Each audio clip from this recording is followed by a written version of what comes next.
Online class में मैं सभी बच्चों का बहुत बहुत स्वागत करता हूं। आज बच्चों हमारा टॉपिक रहेगा आधुनिक भारत के इतिहास में भारतीय राज्यों का पुनर्गठन। आधुनिक भारत के इतिहास में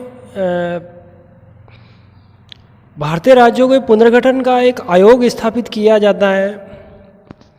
15 अगस्त 1947 को जब हमारा देश आज़ाद होता है और आज़ादी के इस दौरान कुछ रियासतें स्वतंत्र रह जाती है। पहली रियासत कौन सी होती है? जूनागढ़ होती है, दूसरी हैदराबाद होती है और तीसरी कश्मीर होती है। इन्हीं रियासतों की चर्चा के साथ भारतीय राज्य पुनर्गठन आयोग में फजल अली के सहयोग को देखते हुए पंडित जवाहरलाल नेहरू, पट्टाभी सीतारमैया, वल्लभ भाई पटेल के योगदान को देखते हुए, के.एम. पणिकर के योगदान को देखते हुए भारत के राज्यों का पुनर्गठन किस प्रकार होता है उसकी विस्तृत रूप से आज हम चर्चा करने जा रहे हैं। Okay, thank you. तो हम पढ़ना शुरू करें बच्चों।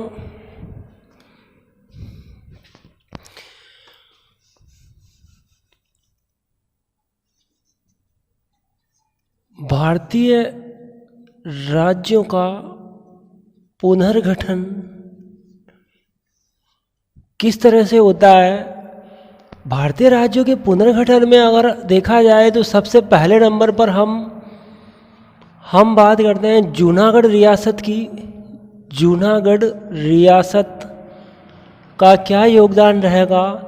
जूनागढ़ रियासत के बाद दूसरे नंबर पर हैदराबाद रियासत को देखा जाएगा। तीसरे नंबर पर आता है कश्मीर की रियासत। कश्मीर रियासत को देखा का क्या योगदान रहेगा? और कश्मीर रियासत के बाद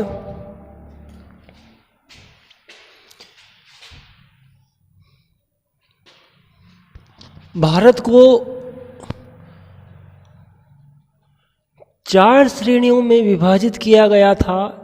ए श्रेणी में, बी श्रेणी में, सी श्रेणी में, डी श्रेणी में कौन कौन सी रियासतें होती है। और इसके बाद हम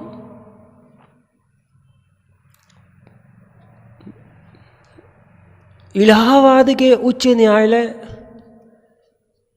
का क्या विचार रहता है, ये कौन सी कमेटी का गठन करते हैं, उनका क्या योगदान रहेगा। पंडित जवाहरलाल नेहरू के साथ वल्लभ भाई पटेल और पट्टाभी सीतारमैया का क्या योगदान रहता है। और यदि हम विचारों की बात करें तो दिसंबर 1953 में फजल अली आयोग का गठन किया जाएगा। इसकी क्या सिफारिशें होती हैं? जूनागढ़ रियासत, सबसे पहले हम जूनागढ़ रियासत की बात करेंगे। जूनागढ़ का नाम सुने हो बच्चों? जूनागढ़ आपके कौन सी जगह पर स्थित है? जूनागढ़ भारत के उत्तर प्रदेश में जूनागढ़ का नाम है। जूनागढ़, अगर हम जूनागढ़ के प्राचीन इतिहास को देखें तो 1398 ईस्वी में जूनागढ़ रियासत का स्वतंत्र रूप से संस्थापक मलिक सरवर होता है। और ये सरवर ए मलिक भी कहलाता है। सरवर ए मलिक को एक उपाधि प्रदान की गई थी और वो सरक की उपाधि प्रदान करने वाले 1398 ईस्वी में तुगलक वंश के अंतिम शासक नासिरुद्दीन महमूद होते हैं और उन्होंने एक सरक की उपाधि प्रदान की थी। और इसी सरक से एक वंश निकलता है और यह सरकी वंश कहलाता है। ये कौन सा वंश कहलाता है बच्चों? ये सरकी वंश कहलाता है। सरकी वंश का पहला संस्थापक मलिक सरवर होता है। मलिक सरवर ने जूनागढ़ रियासत की स्थापना की थी। इस सरकी वंश में सबसे पहले नंबर का कौन होता है? मलिक सरवर होता है। दूसरे नंबर का कौन होता है? इब्राहिम शर्की होता है। तीसरे नंबर का कौन होता है? हुसैन शर्की होता है। दूसरे नंबर का शासक अपने आप में फेमस था और उस ज़माने में जूनागढ़ पूरब का सिराज कहलाता था, उत्तर भारत का सिराज कहलाता था। यहाँ इब्राहिम शर्की ने उत्तर भारत में अटाला मस्जिद का निर्माण करवाया था। कौन सी मस्जिद का निर्माण करवाया था बच्चों? अटाला मस्जिद का निर्माण करवाया था पहले नंबर पे। और दूसरे नंबर पे कौन सी मस्जिद का निर्माण करवाया था? झिंझरी मस्जिद का निर्माण करवाया था। 15 अगस्त 1947 के बाद अगर जूनागढ़ रियासत के इतिहास को देखा जाए तो जूनागढ़ रियासत के अंदर अधिकांश जनसंख्या यहाँ हिंदू निवास करते थे और जूनागढ़ रियासत अपने आप में एक स्वतंत्र रियासत थी। और बच्चों ये स्वतंत्र रियासत ये पाकिस्तान में शामिल होना चाहती थी, ये नहीं चाहते थे कि हम हिंदुस्तान में शामिल नहीं होना चाहते थे। जूनागढ़ रियासत का जो शासक होता है वो यहाँ से पलायन कर जाएगा जब यहाँ जूनागढ़ रियासत में विद्रोह होता है। और जब यहाँ विद्रोह होगा तो विद्रोह का जब दमन नहीं होगा तो यहाँ के जो नवाब होंगे वो पाकिस्तान में चले जाते हैं। भारतीय सेना को यहाँ हस्तक्षेप करना होता है। पंडित जवाहरलाल नेहरू जूनागढ़ रियासत के बारे में कहते हैं कि संप्रभुता राजा में निहित नहीं होती है बल्कि जनता में निहित होती है और जनता का शासन ही सर्वोपरि शासन कहलाता है। यहाँ शामल शानवाज नाम क्या है बच्चों? शामल शानवाज है। ये शामल शानवाज यहाँ विद्रोह करेंगे और इनके विद्रोह करने के बाद यहाँ के नवाब पाकिस्तान चले जाते हैं। 15 अगस्त 1947 के बाद 9 नवंबर 1947 को जूनागढ़ रियासत भारतीय सेना के सामने समर्पण कर देती है और जूनागढ़ रियासत को भारत के विलय पत्र पर साइन करने होते हैं। और इस तरह जूनागढ़ रियासत के इतिहास को देखने के बाद अब हम हैदराबाद रियासत के इतिहास को देखा जाएगा। हैदराबाद, अगर प्राचीन भारत की बात की जाए तो मुग़ल समय में हैदराबाद की स्वतंत्र सत्ता को स्थापित करने वाला शासक कौन था? ये निज़ाम होता है बच्चों। ये कौन होता है? ये निज़ाम होता है जिसने हैदराबाद के स्वतंत्र शासक की स्थापना की थी। निज़ाम का एक दूसरा नाम भी होता है। वो दूसरा नाम क्या होता है? उस दूसरा नाम होता है चिनकिलज खान होता है। ये चिनकिलज खान होता है। हैदराबाद के निज़ाम अधिकांश समय मराठों के साथ तो कभी अंग्रेज़ों के साथ तो कभी ये अंग्रेज़ों के साथ तो कभी मराठों के साथ, कभी उत्तर भारत की राजनीति मराठों के साथ भी इनका संपर्क होता रहता है। 15 अगस्त 1947 के बाद अगर हैदराबाद रियासत की बात की जाए तो यहाँ उस समय अधिकांश हिंदू थे और यहाँ का नवाब निज़ाम उस्मान अली था। निज़ाम उस्मान अली, ये निज़ाम उस्मान अली ये एक स्वतंत्र सत्ता के रूप में रहना चाहते थे। ये जिस तरह से भारत एक स्वतंत्र सत्ता के रूप में रहना चाहता है और जिस तरह से पाकिस्तान एक स्वतंत्र सत्ता के रूप में अपना अस्तित्व स्थापित किया था, उसी प्रकार से हैदराबाद भी अपनी एक राजनीतिक इकाई के रूप में एक स्वतंत्र सत्ता के रूप में रहना चाहते हैं। हैदराबाद रियासत के अंदर मेजर जनरल चौधरी के नेतृत्व में एक विद्रोह हुआ था। मेजर जनरल चौधरी के नेतृत्व में विद्रोह होता है और 1952 में भारतीय सेना के सामने हैदराबाद रियासत के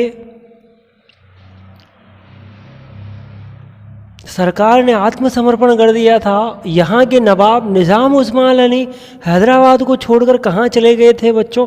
हैदराबाद को छोड़कर ये पाकिस्तान चले जाते हैं। और इस तरह देखा जाए तो हैदराबाद के बाद एक तीसरी रियासत आती है। 1952 में यहाँ उत्तरदायी शासन की स्थापना कर दी थी। 1952 में हैदराबाद में उत्तरदायी शासन की स्थापना कर दी गई थी और 1948 में इन्होंने आत्मसमर्पण किया था। कब किया था बच्चों? 1948 में हैदराबाद की रियासत आत्मसमर्पण कर देती है। 1952 में यहाँ उत्तरदायी शासन की स्थापना की जाती है। अब हम यहाँ कश्मीर रियासत की बात करें तो कश्मीर जो है वो उत्तर भारत का मस्तिष्क कहलाता है। कश्मीर क्या कहलाता है बच्चों? यह उत्तर भारत का मस्तिष्क कहलाता है। ये 5 राज्यों की सीमा, 5 देशों के राज्यों की सीमा इस रियासत को टच करता है। यहाँ हम कश्मीर रियासत की बात कर रहे हैं। यहाँ कश्मीर के जो राजा होते हैं वो कौन होते हैं? हरी सिंह होते हैं। और हरी सिंह भी जिस तरह से भारत है और जिस तरह से पाकिस्तान है वो एक स्वतंत्र रहना चाहते हैं, उसी प्रकार से हरी सिंह भी यहाँ बच्चों अपनी एक स्वतंत्र रियासत रखना चाहते हैं। ये कश्मीर रियासत का जो मामला है वो कई वर्षों तक अनसुलझा और जटिलता और अंतर्राष्ट्रीय समस्या का एक केंद्र बना रहा था। यहाँ हम कश्मीर रियासत की अगर प्राचीनता को देखा जाए तो 15 अगस्त 1947 के बाद भी कश्मीर को एक इसका मुद्दा जो था वो बाद में सुलझाया गया था।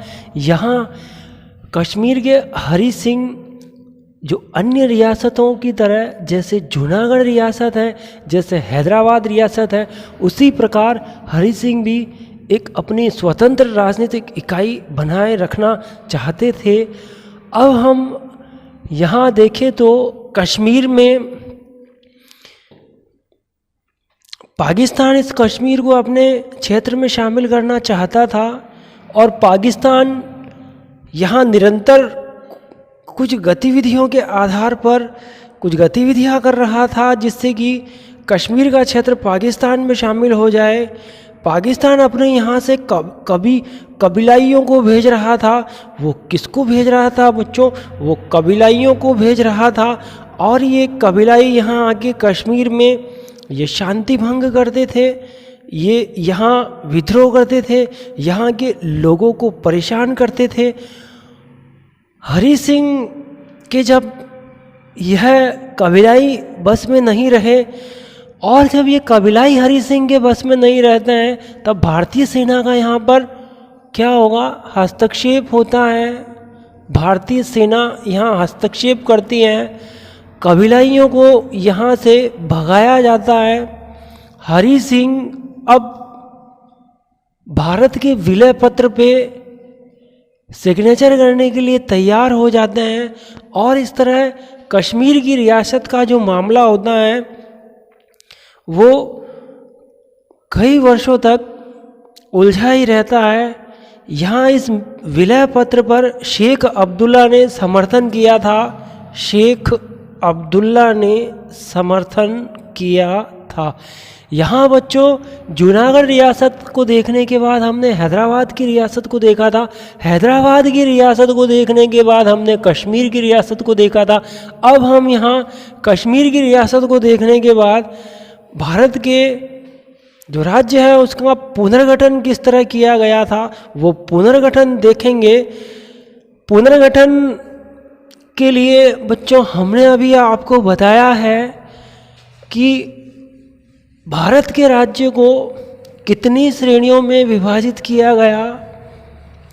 यहाँ भारत को 4 श्रेणियों में विभाजित किया जाता है। पहली श्रेणी कौन सी है, दूसरी श्रेणी कौन सी है और तीसरी श्रेणी कौन सी है, चौथी श्रेणी कौन सी है। भारत के यहाँ देखिए, भारत को ये 4 श्रेणियों में पहले नंबर की ए श्रेणी आती है। पहले नंबर की कौन सी श्रेणी आती है, ए आती है। दूसरे नंबर की बी श्रेणी आती है। यहाँ तीसरे नंबर पे सी श्रेणी आती है। यहाँ चौथे नंबर पे डी श्रेणी आती है। पहली श्रेणी के अंदर कितने राज्य थे, 216 राज्य थे। दूसरी श्रेणी में यहाँ कितने 275 राज्य आते हैं। सी श्रेणी में कितने आते हैं, 61 आते हैं। यहाँ अंडमान निकोबार द्वीप का मुद्दा रहेगा। यहाँ बच्चों ये 216 रियासतें, ये कौन सी रियासतें होगी, यहाँ 19 मिलियन जनसंख्या वाला क्षेत्र जो रहेगा वो ए श्रेणी में रखा जाएगा। यहाँ 35 मिलियन वाला जनसंख्या का जो क्षेत्र है वो 275 बी श्रेणी में रखा जाएगा। बी श्रेणी में राज्यों को परस्पर मिलाकर, बी श्रेणी में राज्यों को परस्पर मिलाकर यहाँ एक स्वतंत्र राजनीतिक इकाई बनाई जाएगी और वह स्वतंत्र राजनीतिक इकाई एक सरकार के रूप में एक कार्य करेगी। राज्यों का पुनर्गठन किया जाएगा, राज्यों का पुनर्गठन किया जाएगा। यहाँ केंद्र शासित प्रदेश के रूप में परस्पर राज्यों को मिलाकर केंद्र शासित प्रदेशों का निर्माण किया जाएगा, राज्यों का पुनर्गठन किया जाएगा। यहाँ अंडमान निकोबार द्वीप का मुद्दा रहेगा जो डी श्रेणी में आता है। यहाँ हम देख रहे हैं ए श्रेणी में क्या योगदान रहा था, बी श्रेणी में क्या योगदान रहा था, सी श्रेणी में क्या योगदान रहा था और डी श्रेणी में क्या योगदान रहता है। अब ये भारतीय राज्य पुनर्गठन आयोग में अगर हम आगे बात करें तो पहले नंबर पे भारत के इलाहाबाद के उच्च न्यायालय के मुख्य न्यायाधीश कौन होते हैं बच्चों, और वो कौन सी कमेटी बनाते हैं, उस कमेटी का क्या नाम रहेगा। यहाँ इलाहाबाद उच्च न्यायालय के मुख्य न्यायाधीश कौन होते हैं, एस के दर होते हैं बच्चों। इन्होंने एक कमेटी का निर्माण किया था और इस कमेटी को भाषागत कमेटी कहा जाता है। इसको कौन सी कमेटी कहा जाता है, लैंग्वेज के आधार पर राज्यों का पुनर्गठन किया जाएगा। एस के दर जो है ये कहते हैं कि ये एक कमेटी के आधार पर ये अपना एक रिपोर्ट देते हैं और ये 56 पृष्ठों की एक रिपोर्ट होती है। लेकिन सभी राज्यों में इसका विरोध होता है। सभी राज्यों में क्या होगा, इसका विरोध किया जाएगा कि लैंग्वेज के आधार पर राज्यों का पुनर्गठन के खिलाफ होते हैं कि इस आधार पर नहीं होना चाहिए। इलाहाबाद उच्च न्यायालय के एस के दर के बाद अगर हम देखा जाए तो पंडित जवाहरलाल नेहरू का नाम सुने हो बच्चों। दूसरे नंबर पे आते हैं भारत के लौह पुरुष वल्लभ भाई पटेल। इनको पटेल की उपाधि गुजरात में मिली थी। ये बारदोली सत्याग्रह में वहाँ का लगान टैक्स जो था वो 35% से घटा के इन्होंने 6% कर दिया था। वहाँ की महिलाओं ने इनको पगड़ी बांधकर वल्लभ भाई को पटेल पटेल पटेल की उपाधि प्रदान की थी। यहाँ हम पट्टाभी सीतारमैया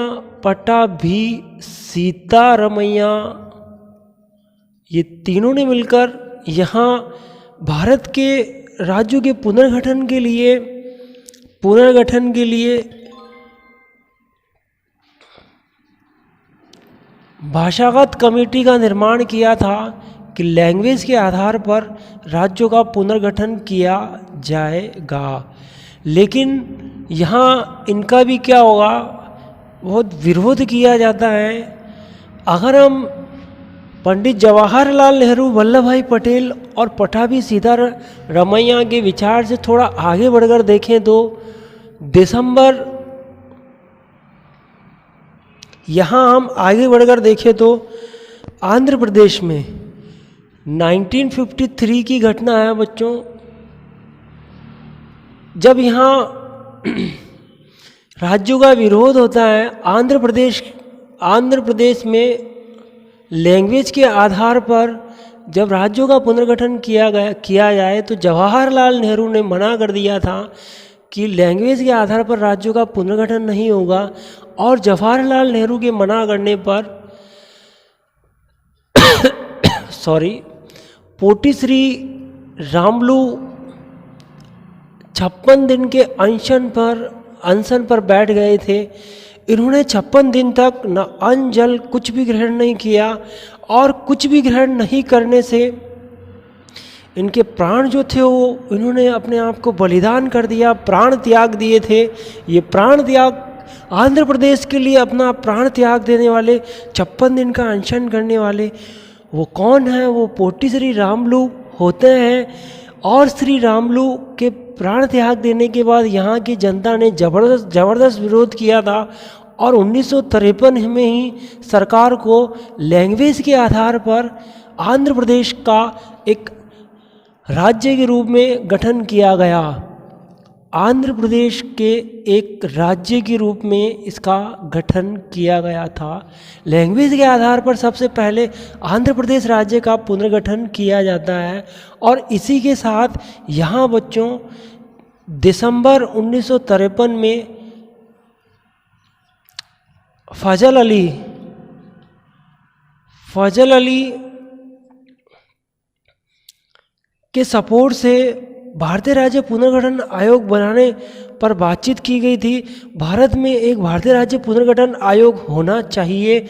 भारतीय राज्य पुनर्गठन आयोग के लिए फजल अली को नियुक्त किया गया था। फजल अली ने